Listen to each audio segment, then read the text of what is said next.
Good morning बच्चों, पीपीजीएन academy में आपका फिर से स्वागत है। पीपीजीएन एकेडमी सैनिक नवोदय मिलिट्री की तैयारी करने वाले बच्चों के लिए यूट्यूब पर निरंतर अपने वीडियोस डाल रहा है। तो ज़्यादा से ज़्यादा मात्रा में संख्या में आप लोग हमारे चैनल को सब्सक्राइब कीजिए, लाइक कीजिए और शेयर कीजिए ताकि ज़्यादा से ज़्यादा दूर तक बच्चों तक हमारे वीडियो जाएँ। चलिए आज की हिंदी की क्लास शुरू करते हैं। टॉपिक हमारा चल रहा था शब्द शुद्धि का और हम आज अगले नियम की बात करेंगे कि किसी शब्द में कोई व्यंजन जब लोप हो जाता है तो उस कारण से भी वर्तनी अशुद्ध हो जाती है। तो कौन कौन से शब्द हैं वो जो कि किसी व्यंजन के लोप होने पर अशुद्ध हो जाते हैं, तो वो देख लेते हैं हम।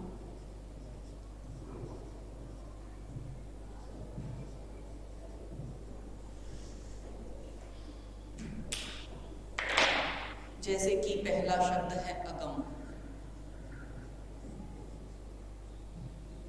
तो अगम्य होगा शुद्ध शब्द, म इसमें आधा म जो है गायब था।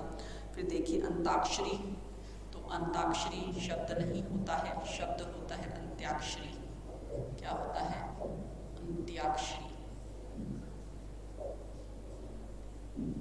अगला शब्द देखिए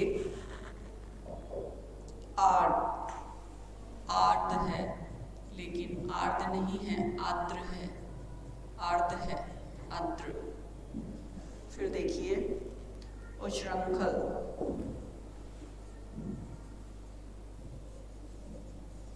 उच्छृंखल नहीं है, उच्छृंखल है। क्या है? उच्छृंखल।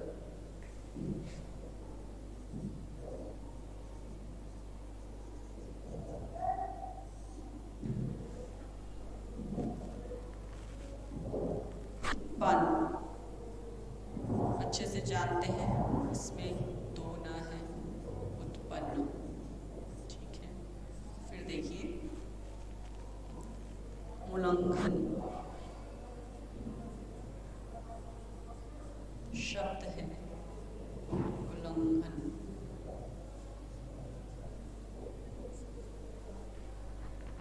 चार दीवारी।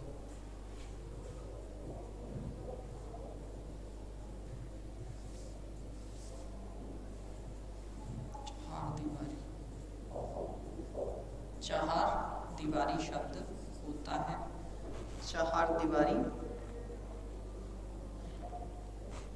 द्वंद्व। द्वंद्व यह अशुद्ध है जबकि शुद्ध है द्वंद्व। फिर देखिए उज्ज्वल, तो उज्ज्वल में सही है उज्ज्वल ये वाला।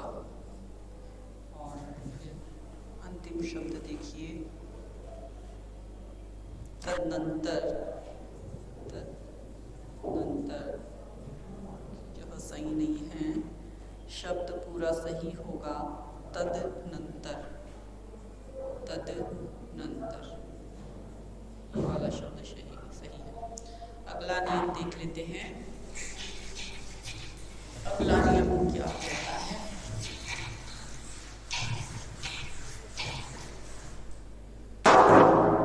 नियम नंबर 4 है वर्ण क्रम भंग के कारण।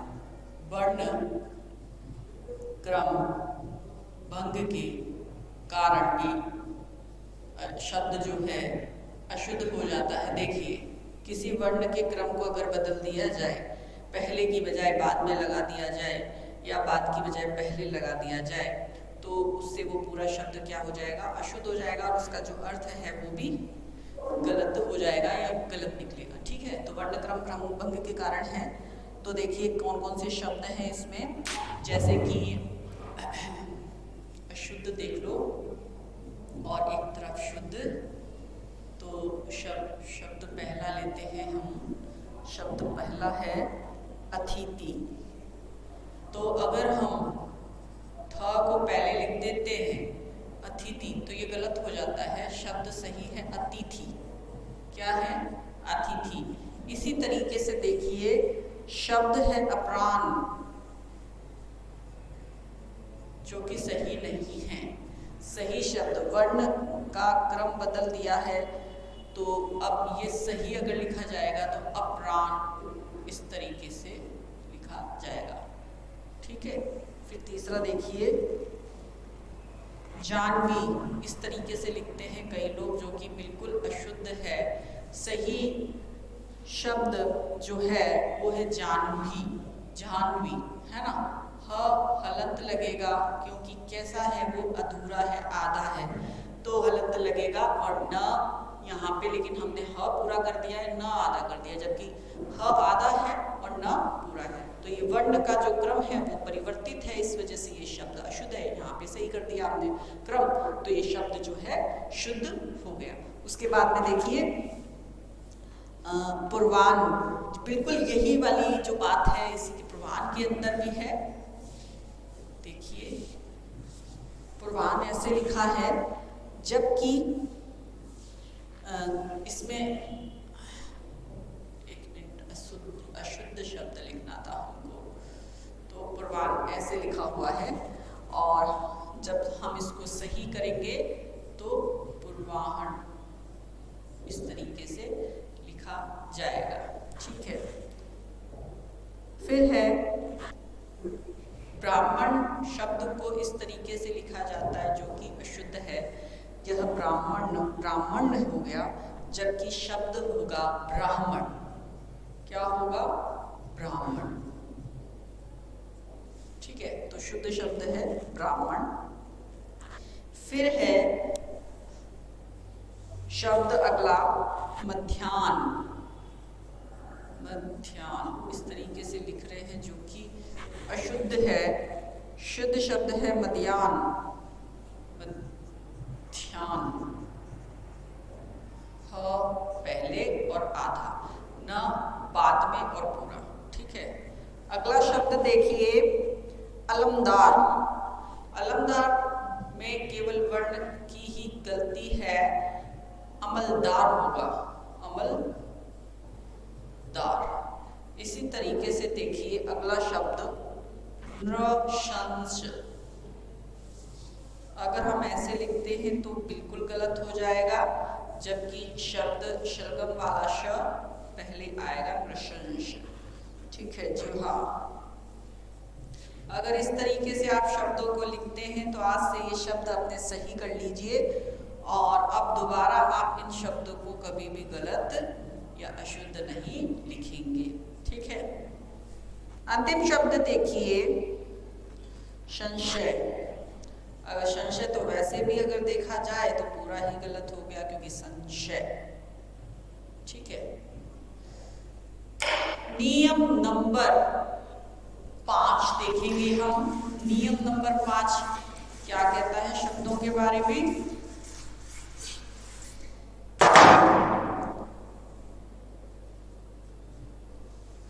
नियम नंबर 5 है, वर्ण परिवर्तन के कारण भी शब्द अशुद्ध हो जाते हैं। वर्ण परिवर्तन के कारण, कि वर्ण का परिवर्तन हो जाता है, उस कारण से भी शब्द जो है क्या हो जाते हैं? अशुद्ध हो जाते हैं। तो देख लेते हैं कौन कौन से शब्द हैं वे शब्द हैं। पहला शब्द है जुखाम। अब देखिए यहाँ पे क वर्ग का ख आया है, जबकि होगा क्या? क वर्ग का क आएगा, जुकाम। ठीक है। इसी तरीके से देखिए प्रगट। क वर्ग का ग आया है यहाँ पे, जबकि क्या आएगा? प्रकट। देखो यहाँ से, ये थोड़ा इधर देख लो, आप ध्यान से देख लो। मैंने जो वर्गों वाली बात बताई थी आप लोगों को, तो वो यहाँ पर आपको स्पष्ट होगी। ऊंगना, तो क्या ऊंगना सही है? नहीं, बिल्कुल भी नहीं है। शब्द होगा ऊंघना। ठीक है। इसी तरीके से देखिए भगत। भगत तो भक्त होता है, भगत नहीं होता है। आम बोलचाल के भाषा में हम भगत शब्द का प्रयोग करते हैं, परंतु शब्द जो शुद्ध है वो है भक्त। ठीक है ना, भक्त। फिर देखिए रिमझिम।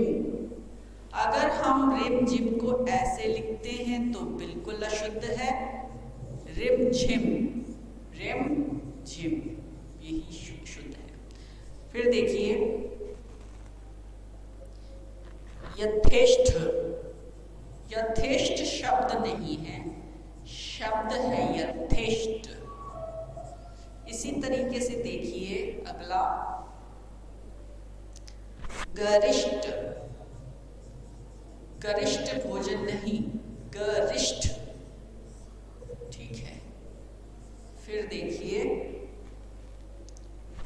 छटा, छटा, छटा नहीं है, वो छटा है। और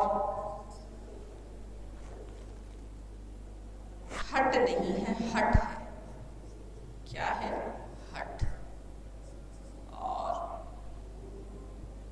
खड़ी,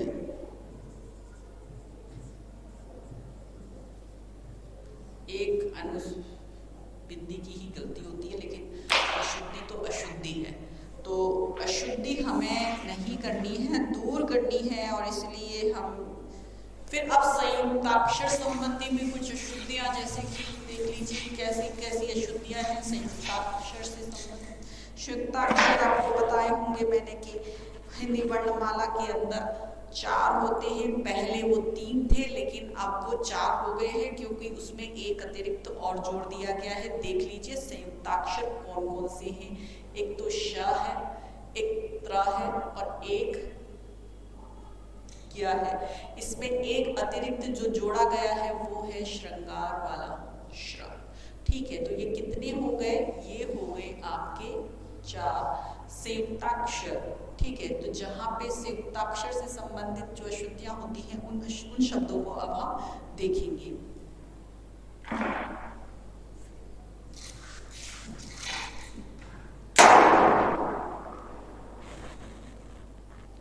तो संयुक्ताक्षर से संबंधित जो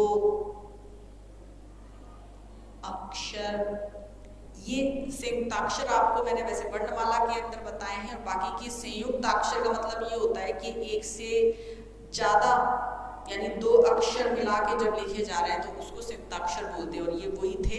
लेकिन हाँ, इनके अलावा जब कई बार शब्दों में हम लिखते हैं, जैसे कि अब ब वर्ण है, तो पहले तो संयुक्ताक्षर संबंधी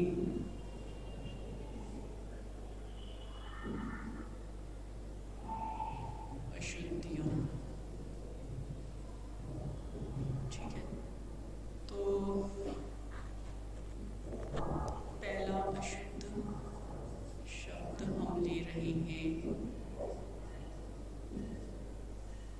कबड्डी, कबड्डी ले रहे हैं हम। तो देखो कबड्डी, तो ये देखो संयुक्ताक्षर ऐसे कि ब और ब वर्ण एक ही है लेकिन 2 बार आ रहा है, साथ में आ रहा है ना, 2 बार आ रहा है साथ में। तो देखिए कबड्डी नहीं होगा, ये कबड्डी हो गया, जबकि कबड्डी, कबड्डी देखो उच्चारण करके देखो तब पता चलेगा अशुद्धि का, कबड्डी। और एक कबड्डी है ना, क्योंकि बा 2 बार आ रहा है तो ये उच्चारण में हो गया अशुद्ध, लिखने में भी अशुद्ध है। इसलिए हम बोलेंगे कबड्डी और लिखेंगे कबड्डी, तो फर्क तो हो गया ना, अंतर तो वहीं पे पता चल जाता है ना।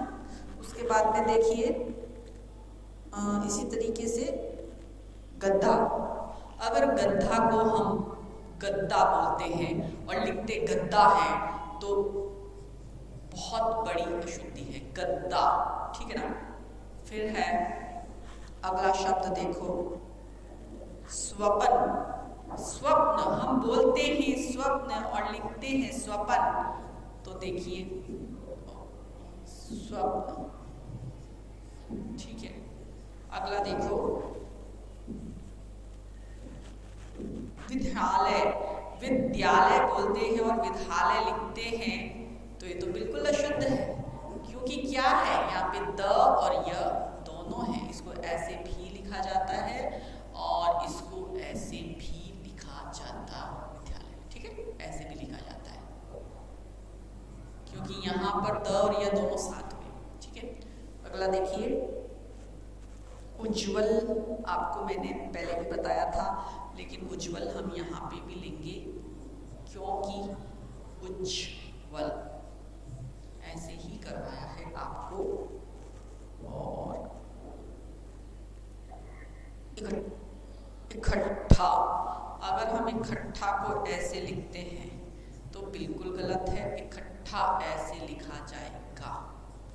ठीक है, तो ये हमारे अशुद्ध जो शब्द हैं हमको बिल्कुल सही करने हैं। ज्योत्सना, देखिए ज्योत्सना को हम कैसे लिखते हैं?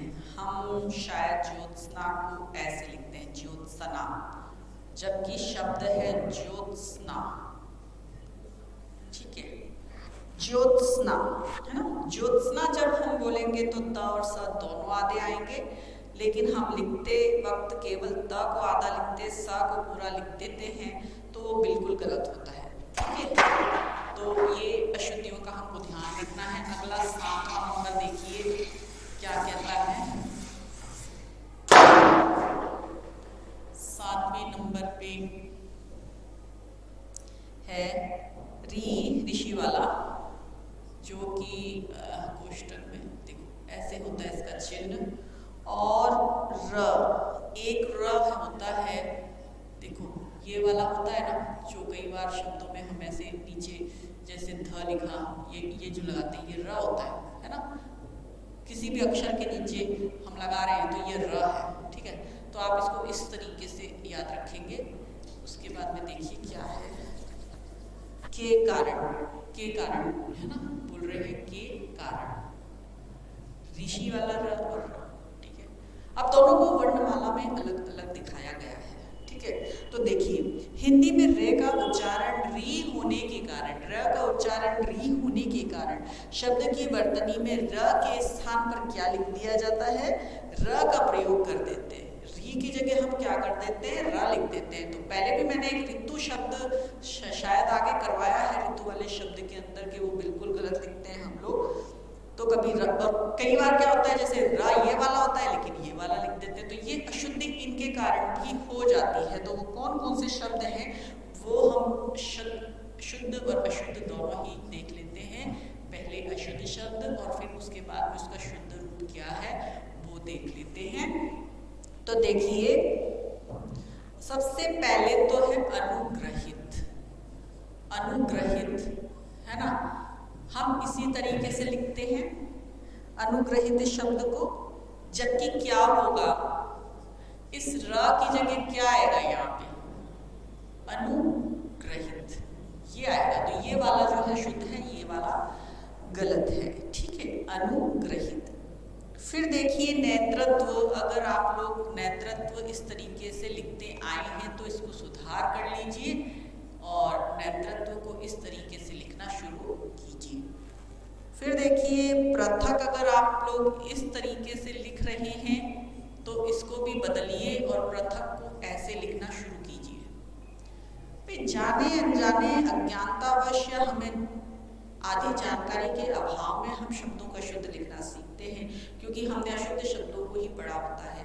ये अशुद्ध शब्द वाली जो गलतियां हैं मैंने तो किताबों में भी देखी है और अखबारों में भी, और जो ये होल्डर वगैरह जो लगे हुए होते हैं जिनको क्या बोलते हैं ऐड के लिए, विज्ञापन के लिए, जो बड़े बड़े अक्षरों में लिखी जाती है, उनमें भी ये मात्राओं की गलतियां होती हैं। और वो शब्द जो है आज भी शादी के कार्ड में देख लो, आप होर्डिंग बोर्ड्स पर देख लो, अखबारों में देख लो, किताबों में भी देख लो। चलो किताबों और अखबारों में तो मिस प्रिंटिंग का हम एक वजह मान सकते हैं, परंतु जो हाथ से जहाँ लिखा जा रहा है होर्डिंग बोर्ड्स पे, तो वहाँ पर तो ये बिल्कुल शब्द इसी तरीके से उनको पता है और वो अपने प्रति जो जानकारी में जो शब्द है उन्हीं के आधार पर उन शब्दों को अभी तक प्रयोग में ले रहे हैं। तो ये आप लोग शुद्ध शब्द की जानकारी आप लोगों को हो रही है और आप आज के बाद में इन शब्दों को अशुद्ध नहीं लिखेंगे। फिर देखिए हाँ, एक देखिए बहुत श्रृंगार वाला जो श्र मैं बता रही थी, हम सब जो है शब्द को इसी तरीके से लिखते हैं। अमूमन मैंने तो ये देखा है कई बार ये स्थिति भी होती है, ठीक है, ये स्थिति भी होती है, लेकिन चलिए एक बार तो हम इसी को ले लेते हैं। ठीक है, तो ये अशुद्ध है हमारा,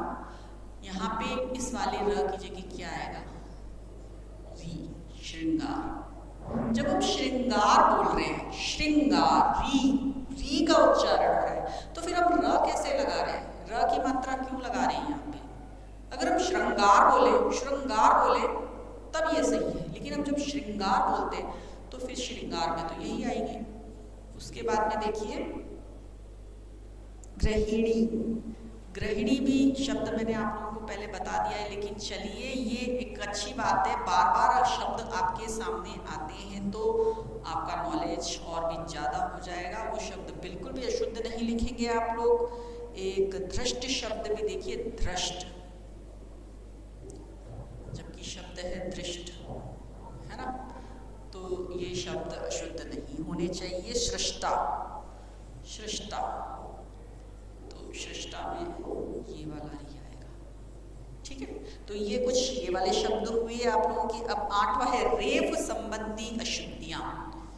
रेफ, अब ये शब्द आपके सामने नया आया होगा। रेफ क्या है, हाँ, रेफ क्या है और किस तरीके से रेफ का प्रयोग किया जाता है। तो देखिए रेफ जो है उसका चिन्ह है, रेफ लिखा ऐसे जाएगा, सॉरी रेफ मैंने ही गलत कर दिया, हलंत नहीं आएगा, ऊपर की तरफ जो री लगता है का, रेफ का, रेफ संबंधी अशुद्धियां, रेफ की अशुद्धियां या रेफ संबंधी अशुद्धियां कर दो, संबंधी अशुद्धियां। तो रेफ संबंधी अशुद्धियां क्या होती हैं, देखो रेफ संबंधी जो अशुद्धियां हैं वो हैं, मैं शब्द बताऊंगी आप लोगों को और शुद्ध शब्द आप लोगों को पता चलेंगे।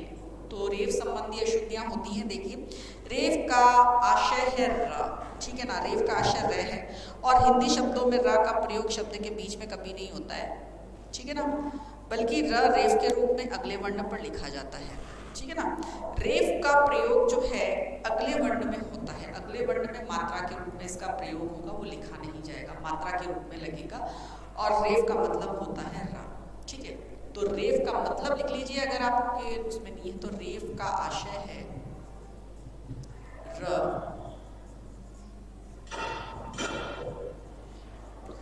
व,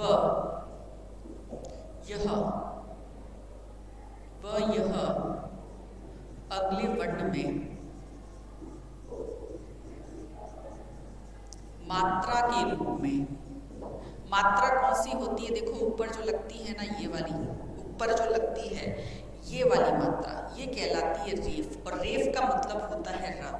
तो ये अगले वर्ण में लगेगा मात्रा के रूप में, अगले वर्ण में मात्रा के रूप में लगता है, ठीक है। अब वो कौन कौन से शब्द हैं जिनमें रेफ लग रहा है लेकिन अशुद्ध उसका प्रयोग हो रहा है, यानी मात्रा में वर्ण में जो लग रहा है, या तो वो लग रहा नहीं है और लग रहा है तो वो गलत वर्ण पे लग रहा है, या तो वो बाद में लग रहा है या ज्यादा बाद में लग रहा है ना। देखते हैं, जैसे कि शब्द है अंतर्गत, शब्द है अंतर्गत। अब ये जो ऊपर मात्रा है र की, ये कहलाती है रेफ। क्या कहलाती है, यह कहलाती है रेफ। देखिए आप सब यही लिखते हैं और इसी को शुद्ध मानते हैं, जबकि क्या होगा, अंतर अगले वर्ण में मात्रा के रूप में लगेगा, ठीक है। तो ये होगा शुद्ध और ये है अशुद्ध। फिर देखिए आकर्षक या आकर्षक, आकर्षक, तो यहाँ पे लग रहा है तो गलत लिख रहा है, अगले वर्ण पे लगेगा और मात्रा के रूप में लगेगा। फिर देखिए तीसरा शब्द, देखिए तीसरा शब्द है क्रियाक्रम। अगर ऐसे लिखते हैं तो गलत है, क्रियाक्रम, क्रियाक्रम। और देखेंगे शब्द आप लोग, देखिए आकर्षण,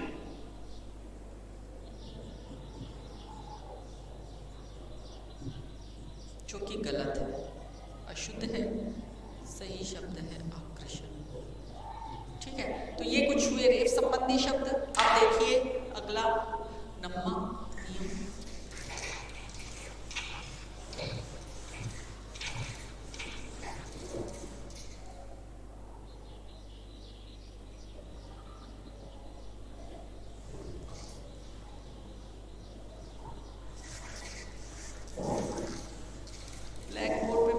अच्छे से आपको दिख रहा होगा, मेरे को लग रहा है शायद आज ब्लैक, सॉरी व्हाइट बोर्ड में गलत बोल वाइट बोर्ड है, ये ज़्यादा काला लग रहा है मुझे, और मुझे ये डाउट हो रहा है कि आप लोगों को पूरा अच्छे से दिख रहा है कि नहीं दिख रहा है, क्योंकि मार्कर का जो इंक है ना आज वो भी थोड़ा सा लाइट लग रहा है मुझे।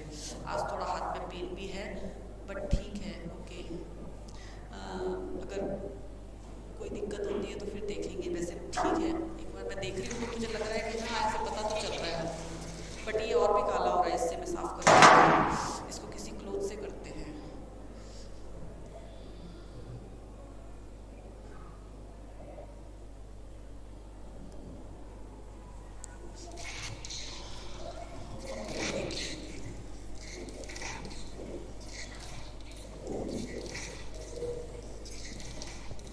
अब थोड़ा सा क्लीन हुआ है।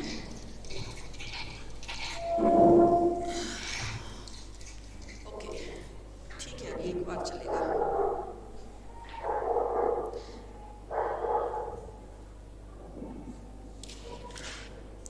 फिर देखिए नमा जो नियम है वो जो हमारे पुल्लिंग शब्दों को स्त्रीलिंग के रूप में ना लिखने से अशुद्धि हो जाती है। पुल्लिंग शब्दों को पुल्लिंग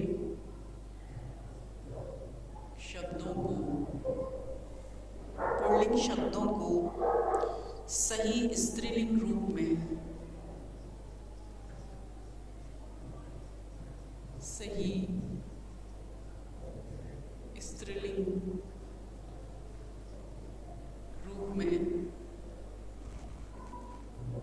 न लिखने से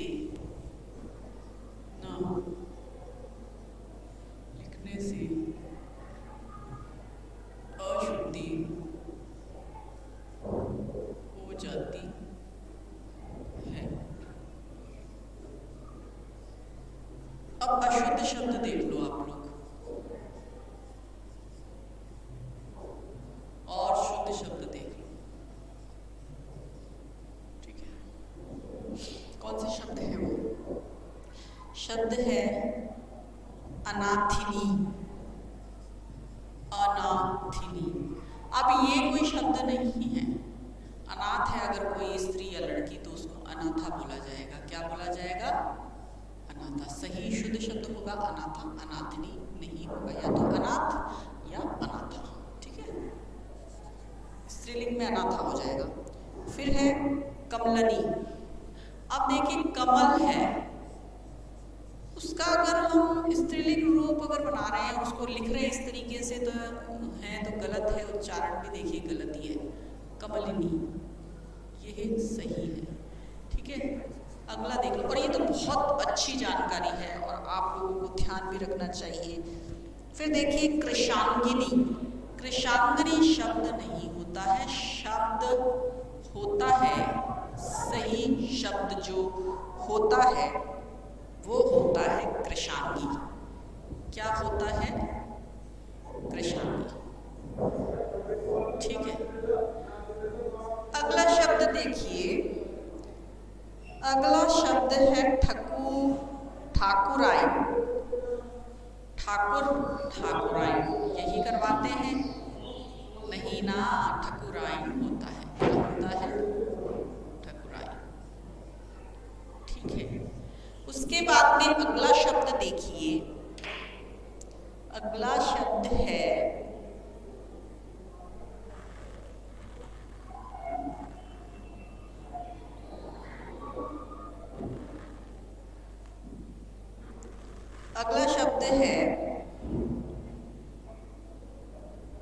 त्रिनयनी।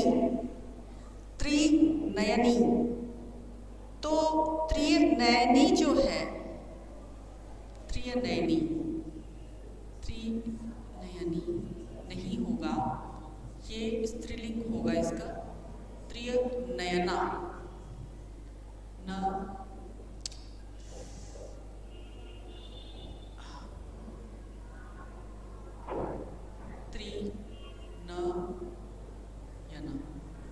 फिर देखिए कोमलांगिनी। कोमलांगिनी नहीं होता है, गलत है ये। कोमलांगा,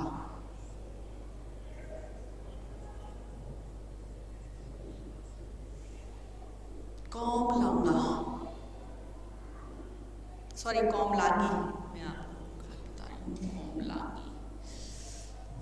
फिर उसके बाद में देखिए पिशाचिनी,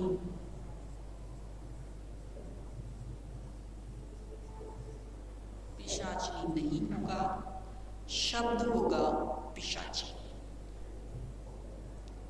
तो इन शब्दों की जानकारी आपको हुई है।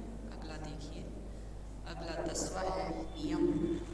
वचन संबंधी के किसी बहुवचन शब्द को बहुवचन बनाने या किसी एकवचन शब्द को सही बहुवचन रूप में नहीं लिखने से शब्द की वर्तनी अशुद्ध हो जाती है। अब लिखिए किसी शब्द बहुवचन, किसी बहुवचन शब्द को, किसी बहुवचन शब्द को और बहुवचन बनाने और बहुवचन बनाने या किसी एकवचन शब्द को या किसी एकवचन शब्द को या किसी एकवचन शब्द को सही बहुवचन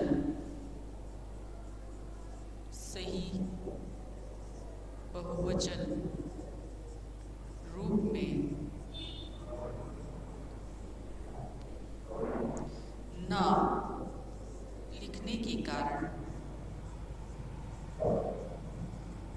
वर्तनी अशुद्ध हो जाती है। वर्तनी अशुद्ध हो जाती है। मार्कर दूसरा ले लेते हैं, लाइट हो गया है। वर्तनी अशुद्ध हो जाती है। किसी एकवचन शब्द को सही बहुवचन रूप में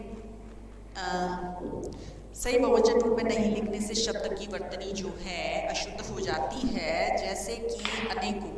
अब अशुद्ध शब्द है अनेक, जबकि ये क्या होगा शब्द सही शुद्ध शब्द जो है वो होगा अनेक। क्या होगा? अनेक। दूसरा देखिए, दूसरा शब्द है वह है सबों। अब सबों नहीं होता है, वह होता है सब। इसी तरीके से बहुतों नहीं होता है, वह होता है बहुत। ठीक है, अगला देखिए नियम।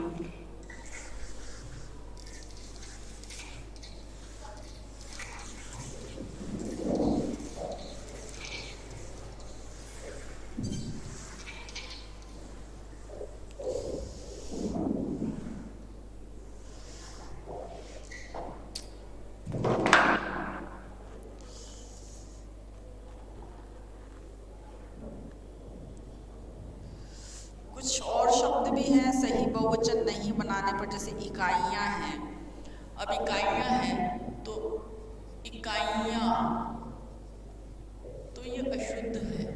क्या होगा? शुद्ध शब्द क्या होगा? इकाइयां। तो ये बड़ी नहीं होगी, छोटी ही होगी दोनों में, और यहाँ। ठीक है, इसी तरीके से अगला देखिए हिंदुओं। तो अब ये बड़े की मात्रा लगा रहे हैं जो कि गलत है। इसमें छोटे की मात्रा जो है लगेगी। एक दो शब्द और देख लो। दवाइयाँ, दवाइयाँ, तो दवाइयाँ नहीं होगा, दवाइयाँ होगा। फिर है योगीजन।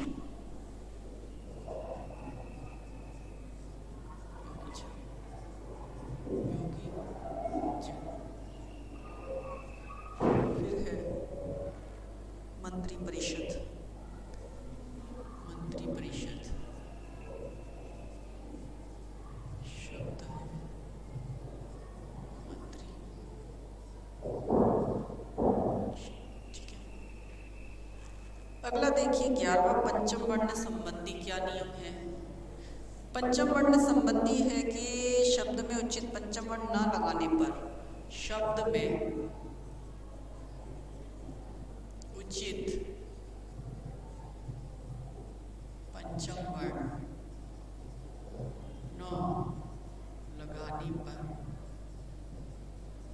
न लगाने पर या अनुपयुक्त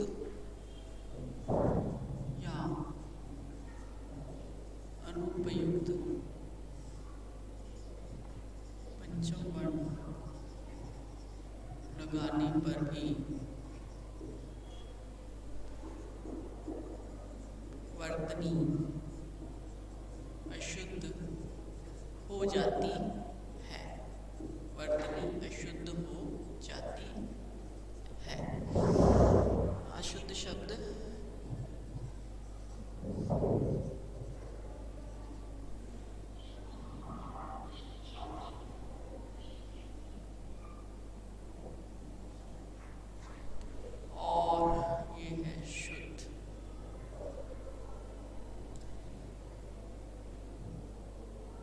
जैसे कि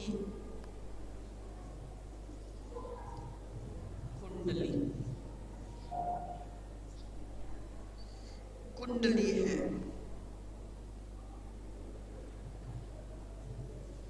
तो शुद्ध में ण आएगा। इसी तरीके से देखिए झंडा, फिर है षण्मास,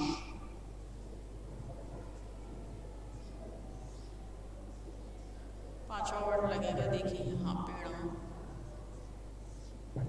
यहाँ पे षण्मास, और अगला शब्द देखिए, अगला शब्द है घंटी। तो इसमें भी ण लगेगा।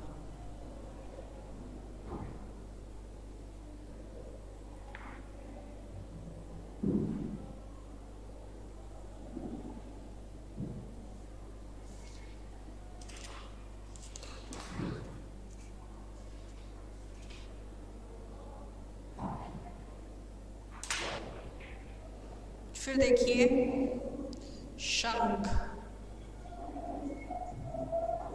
तो ये बिल्कुल ही गलत है। यहाँ पे आएगा शंख, और पंखा में भी सेम बिल्कुल समान ऐसे ही होगा। कंठ है तो कंठ ऐसे नहीं होगा, कंठ ऐसे होगा। ठीक है, तो ये हमारे नियम हो गए हैं 11 व्यंजन संबंधी। उससे पहले वर्ण से संबंधित मैंने आप लोगों को अशुद्धियों का ज्ञान करवाया था। ये हमारे टोटल अगर देखे जाएंगे कुल मिलाकर 21 नियम है व्यंजन संबंधी। तो आज हमारा तीसरा दिन है, 11 हो चुके हैं, और बाकी की जो है वो जो भी 1-2 दिन की क्लास में हमारा मतलब सारे नियम हो जाएंगे, और हमारा ये जो टॉपिक चल रहा है ये समाप्त हो जाएगा। तो मैं आप लोगों से यही कहना चाहूँगी कि आप बस प्रैक्टिस कीजिए, अभ्यास कीजिए, और शब्दों को शुद्ध लिखना सीखिए। और ये शुद्ध शब्द ध्यान में रहेंगे तो आप ये वाला टॉपिक 1 नंबर जो है वो बिल्कुल पक्का हो जाएगा।